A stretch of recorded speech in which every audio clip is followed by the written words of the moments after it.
Hello my dear friends. So we come in the presence of Lord. Welcome to my channel Bible Reading @Unity. Today we will be reading the Bible Old Testament, Book 3, Leviticus chapter 6.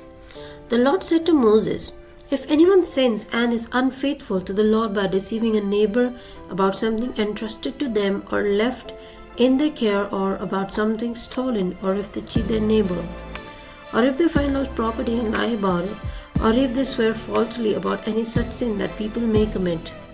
When they sin in any of these ways and realize their guilt, they must return what they have stolen or taken by extortion, or what was entrusted to them, or the lost property they found, or whatever it was they swore falsely about. They must make restitution in full and add a fifth of the value of it and give it to all the owner on the day they present their guilt offering.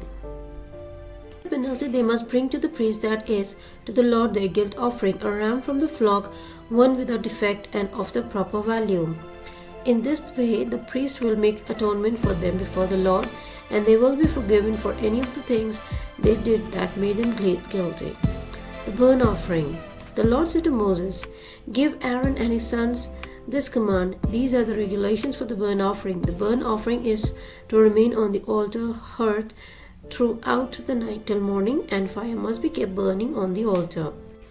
The priest shall then put on his linen clothes with linen undergarments next to his body, and shall remove all the ashes to the burnt offering that the fire has consumed on the altar, and place them beside the altar. Then he is to take off these clothes and put on others, and carry the ashes outside the camp to a place that is ceremonially clean. The fire on the altar must be kept burning, it must not go out. Every morning the priest is to add firewood and arrange the burnt offering on the fire, and burn the fat on the fellowship offerings on it. The fire must be kept burning on the altar continuously, it must not go out." The grain offering. These are the regulations for the grain offering. Aaron's sons are to bring it before the Lord in front of the altar. The priest is to take a handful of the finest flour and some olive oil, together with all the incense on the grain offering, and burn the memorial portion on the altar as an aroma pleasing to the Lord. Aaron and his sons shall eat the rest of it, but it is to be eaten without yeast in the sanctuary area. They are to eat it in the courtyard of the tent of meeting. It must not be baked with yeast. I have given it as their share of the food offerings presented to me. Like the sin offering and the guilt offering, it is most holy. Any male descendant of Aaron may eat it. For all generations to come, it is his perpetual share of the food offerings presented to the Lord. Whatever touches them will become holy. The Lord also said to Moses, "This is the offering Aaron and his sons are to bring to the Lord on the day he is anointed. A tenth of an ephah of the finest flour is a regular grain offering, half of it in the morning and half in the evening. It must be prepared with oil on a griddle. Bring it well mixed and present the grain offering broken in pieces as an aroma pleasing to the Lord.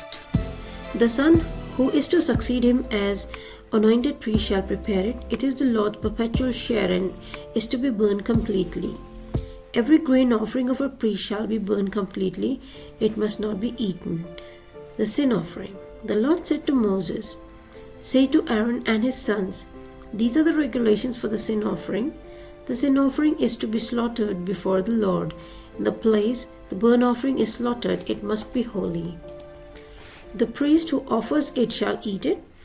It is to be eaten in the sanctuary area in the courtyard of the tent of meeting.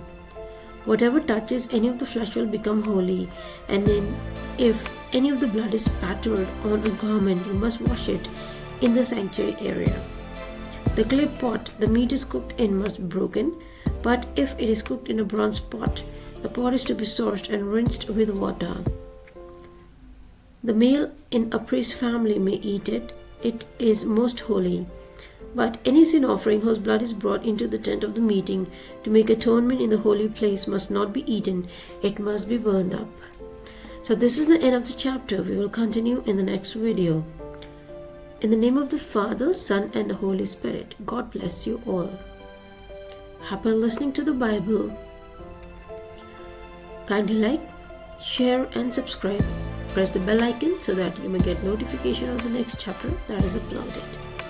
Take care. Bye bye.